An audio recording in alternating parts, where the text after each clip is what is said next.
그러면 이제 여러분들을 위해서 이제 뭘 준비했냐면 퀴즈 시간을 준비했어요.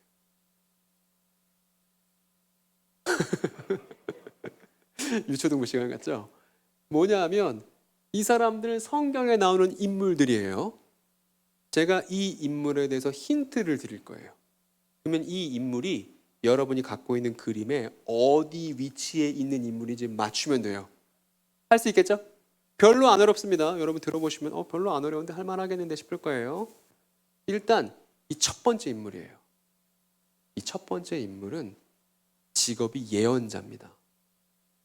예언자인데 이 사람과 이름이 아주 비슷한 모압이라는 이방 왕이 발락이라는 왕인데 이 왕이 이 예언자한테 하나님의 언약 백성인 이스라엘을 저주하라고 부탁하고서 떼돈을 갖다 줬습니다.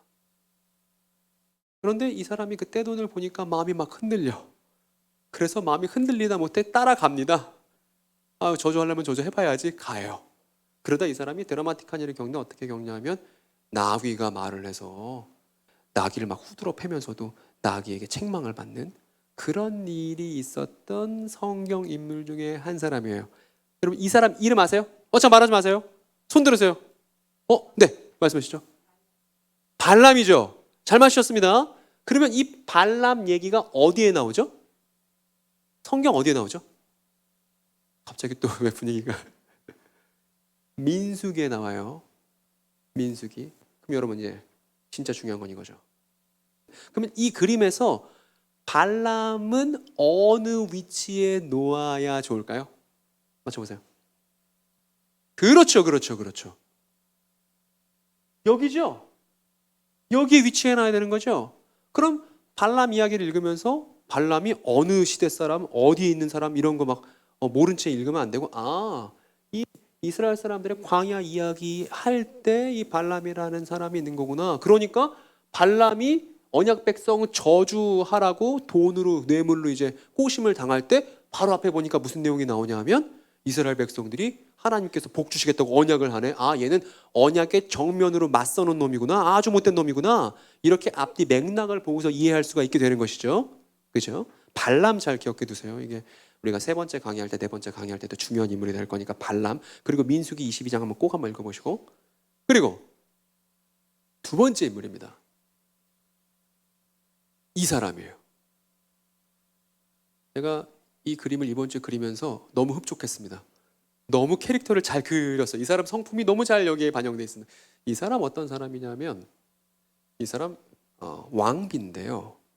끝에서부터 말씀드릴게요. 이 사람 어떻게 되냐면 예후라는 사람에 의해서 창문 밖으로 떨어졌습니다. 그래서 개한테 뜯겨 먹어서 이 사람의 그 사지육신을 다 확인할 수 없을 정도로 처참한 최후를 맞이했던 사람인데 이 사람은 어떤 사람이냐면 또 바알 숭배자이기도 했습니다. 바알은 뭐냐? 부동산의 신이에요. 그래서 원래 땅은 여호와의 것이라고 레위기에 나와요. 그러니까 니네들은 다 임차인이야. 땅은 빌려 쓰는 거야. 땅은 내 거야. 하나님 그렇게 하시는데 바알은 어떤 신이냐면 땅을 소유할 수 있도록 허락해주는 가짜 이야기예요. 여러분 우상 숭배가 바알 갖다 놓고서 그냥 바알한테 절하는 게 우상 숭배가 아니라 우상은요 잘못된 이야기예요. 바알 이야기 되게 재밌습니다. 바알이 지옥의 신과 싸워요. 지옥의 신이 모트거든요. 근데 지옥의 신과 싸우다가 바알이 집니다. 그래서 죽어요. 근데 바알의 누나가 있어요. 아낫이라는 누나가 있습니다. 그래서 바알의 누나가 대신 와서 그 지옥의 신에게 복수를 해줍니다. 그리고 바알이 부활해요. 그래서 그 누나, 자기를 구해준 누나와 바알이 성관계를 맺는 것으로 끝나는 게 바알 이야기예요. 그래서 바알을 숭배한다는 건 지금 제가 말씀드렸던 이 이야기를 믿는 거예요. 근데 이 이야기가 어떤 그 정황이 있냐면 바알이 지면 당시 바알 신화가 유행하던 그 지역은 고대 근동 지역은 건기와 우기가 있었습니다. 건기, 우기. 그래서 건기는 바알이 지옥의 신한테 진 거예요.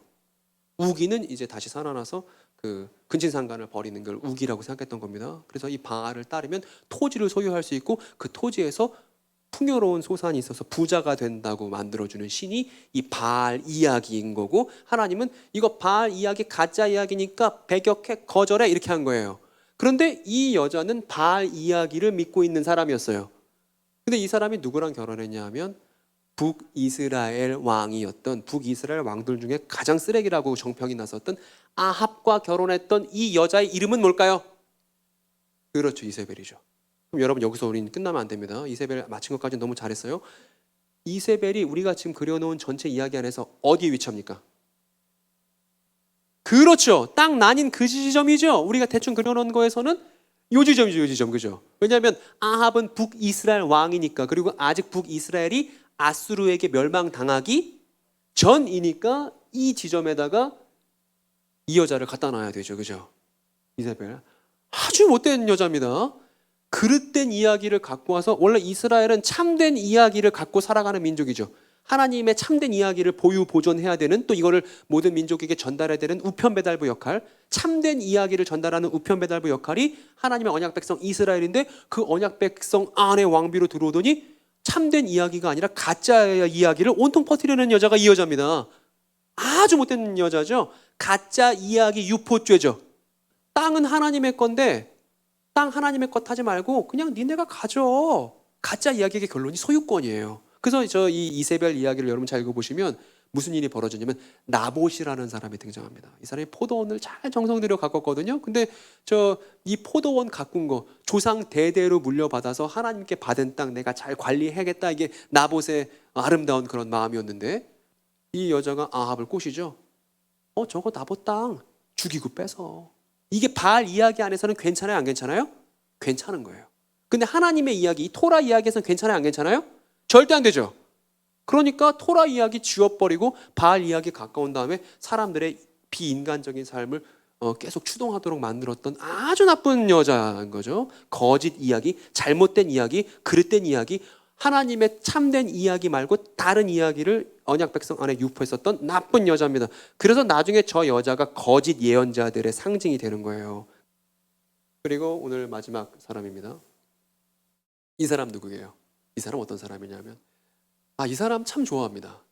이 사람이 입신양명의 대명사거든요. 이 사람이 포로였거든요. 포로였는데도 불구하고 무려 2제국 안에서 총리를 해먹는 아주 입신양명의 대명사라서 한국 교회에서 이 사람을 너무 좋아하지 않나. 그래서 이름 되게 많아요. 2가지가 유명한데, 하나는 이 사람 친구들이 유명합니다. 이 사람 친구들이 엄청 뜨거운 사우나에 들어갔는데도 안 죽었거든요. 근데 사실은 이 사람에게 있어서 가장 중요했던 건 하나님께서 이 사람에게 보여주셨던 예언과 환상 이야기가 정말 중요한데, 이 사람이 받았었던 그 예언과 환상이 성경 이야기에 있어서 정말 중요한데, 이거 목사님들 잘 얘기 안 합니다.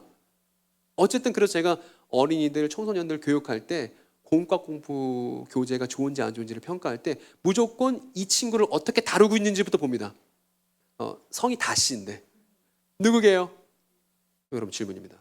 다니엘은 어디에 우리 갖다 놓아야지 딱 맞는 거예요? 여기죠? 여기에 다니엘 놔야 되는 거잖아요.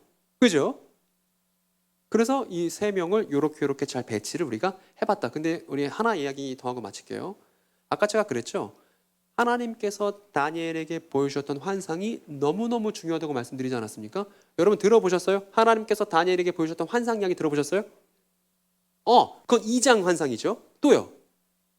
근데 진짜 중요한 환상, 그것만큼 중요한 환상은요, 다니엘 7장부터 뒤에 12장까지 환상이에요. 고기를 우리가 잠깐 봐야 됩니다. 왜냐하면 이게 성경 해석의 핵심인 장이기 때문에. 여러분 다니엘 10장 한번 봅니다. 10장. 제가 3번역으로 갖고 왔으니까 다니엘 10장 5절 6절을 한번 읽어볼게요. 이 다니엘 10장 5절 6절에 이 다니엘에게 나타났던 어떤 존재에 대한 묘사가 있거든요. 제가 볼게요. 그때 내가 눈을 떠서 보니, 여기서 내가 다니엘입니다. 한 사람이 모시 옷을 입고 우바스의 금으로 만든 띠로 허리를 동이고 있었다. 그의 몸은 녹주석같이 빛나고 그의 얼굴은 번갯불같이 환하고 눈은 횃불같이 이글거리고 팔과 발은 빛나는 노새처럼 번쩍였으며 목소리는 큰 무리가 지르는 소리와도 같았다 라고 합니다. 여러분 보셨죠? 그죠? 제가 이걸 읽고서 고민을 많이 했습니다. 이걸 어떻게 그려야 되지? 근데 제가 해냈어요. 기가 막히죠? 그죠? 지금 모시옷 입은 거 보이시죠? 그리고 금띠 둘렀죠? 눈 어떻습니까? 눈 횃불처럼 이글거리면서 얼굴이 아주 환하게 빛나고 있죠. 그리고 나머지는 제가 잘 못했습니다만 요 정도에서 그냥 우리 합의를 봅시다. 이런 그 분이 나타나서 다니엘한테 줄줄줄줄 얘기를 했다는 거예요. 이게 다니엘 이야기 10장에 나온단 말입니다. 그러면 여러분이 성경을 보다가 이렇게 생긴 사람 뭔가 얘기가 나오면 여러분 머릿속에 뭐가 지나가 되냐면 이거 다니엘 10장에 나오는 다니엘에게 나타난 바로 그거네. 이게 이해가 돼야 되죠. 그래서 이렇게 기이하게 생긴 분이 나타나니까 다니엘이 반응이 어땠냐면 다니엘만 이걸 본 거예요. 너무 놀래갖고 다니엘이 힘이 빠졌죠. 그래서 죽은 것처럼 얼굴색이 변하고 힘을 못 써갖고 피식 쓰러진 겁니다. 그랬더니 이 눈이 횃불처럼 빛나고 저 얼굴이 빛나는 저분이 어떻게 해요? 다니엘을 한 손으로 어루만지면서 뭔가 썰을 풀기 시작합니다. 그래서 보니까 뭐라 그러셨냐면 하나님께 큰 사랑을 받은 사람 다니엘아, 이제 내가 너한테 하는 말을 잘 한번 들어봐라. 지금 나를 너한테 보내셔 내가 이렇게 왔다. 내가 오는데 페르시아 천사가 나를 막았다. 그런데 이제 미가엘 천사가 도와줘서 올 수 있게 되었다라고 우리가 지금 현대인이 이해하기 어려운 그런 내용들이 나왔습니다. 이것도 나중에 다 목사님이 설명해 주실 거예요. 어쨌든 그렇게 된 겁니다. 와서 우리가 지금 보려고 하는 건 뭐냐 하면 이렇게 말했습니다. 마지막 때 그러잖아요. 이 마지막 때 한자로 하면 종말 내지는 말세라고 하면 이 마지막 때 종말 말세라는 건 뒤에 이야기를 깔고 있죠. 누구 이야기를 깔고 있죠? 다니엘 이야기를 깔고 있죠. 그냥 종말이라 그러니까 헐리우드 영화만 잔뜩 보고 나서 지구 멸망하나 보다. 아니죠. 이거 우리 이야기 아니죠. 종말 그러면 이 종말은 이 마지막 때는 다니엘 이야기에 나오는 마지막 때구나라는 걸 우리가 알고 있어야 되죠. 그러면 이 마지막 때 내 백성 하나님의 언약 백성 이스라엘 지금 포로인데 이 포로인 이스라엘 백성에게 일어난 일을 너한테 보여줄 거야 이렇게 지금 얘기했단 말입니다. 그러면 어떤 일이 벌어질지 우리가 뒤에 다 읽지 않아도 지금까지 문맥을 살펴봤다면 알 수 있죠. 지금 이스라엘 사람들이 포로입니다. 지금 이 다니엘은 페르시아 포로 시절에 지금 이 환상을 받은 거니까요. 마지막 때는 무슨 일이 벌어지냐면 아브라함의 언약이 이루어지는 일을 얘기하겠죠. 시내산 언약이 이루어지는 일을 얘기하겠죠. 마침내 다윗의 자손에 관해서 약속하신 것처럼 다윗의 자손이 나타나서 하나님의 성전을 짓고 하나님의 백성을 영원히 튼튼하게 하며 하나님의 아들이 나타나서 하나님께서 그동안 약속하시고 언약하셨던 내용을 성취하기 시작하는 때를 지금 뭐라고 표현하냐면 마지막 때라고 하지 않습니까? 여러분, 마지막 때는 좋은 거예요, 나쁜 거예요? 너무 좋은 거죠. 유대인들한테는 너무나 고대되는 거죠. 너무 기다려지는 거죠. 종말, 마지막 때, 말세 이런 표현들은 유대인들한테는 희망의 다른 이름이죠. 그죠? 뒤에 다니엘에게 쭉 얘기하셨던 그 환상 내용이 마침내 하나님께서 타락을 뒤집기 위해서 하셨던 말씀들이 성취되기 시작한다는 내용이 다니엘에게 주셨던 환상 뒷이야기의 골자란 말입니다. 그리고 이 다니엘은 예수님 당시 유대인들이 옛날에 사랑의 모길래처럼 시청률 완전 많이 찍는 드라마처럼 이 다니엘 이야기 유대인들이 좋아했겠어요? 안 좋아했겠어요? 너무 좋아하죠. 왜? 이 다니엘의 말대로 이루어지기만 하면 고생 끝 행복 시작인 거잖아요. 그러니까 유대인들이 너무나 좋아하고 열심히 읽었었던 이야기가 바로 읽진 않았을 겁니다. 글자를 모르니까 열심히 들었었던 이야기 또 좋아했던 이야기가 이 다니엘 이야기이고 이 마침내 언약을 이루어 주실 것이다고 마침내 언약이 이루어질 거라고 하는 그 마지막 때에 마침내 누군가 허름한 삼시대 총각이 나타나는 거예요. 지금 유대인들의 어떤 그 심정이 이해가 되시나요? 그러니까 구약 성경 이야기를 쫙 알고 있어야 신약 성경을 이해할 수 있다 그 말입니다. 그러니까 유대인들의 이야기를 알아야 당시 예수님과 유대인들이 나눴던 이야기를 비로소 이해할 수가 있는 배경 지식을 우리가 얻게 되는 것이죠. 어려운 거 없으셨죠? 그죠? 여러분이 이해력이 좋은 거예요? 강사가 탁월한 거예요? 아니죠. 같이 잘한 거죠. 하나님께 영광을 돌리고 싶어요.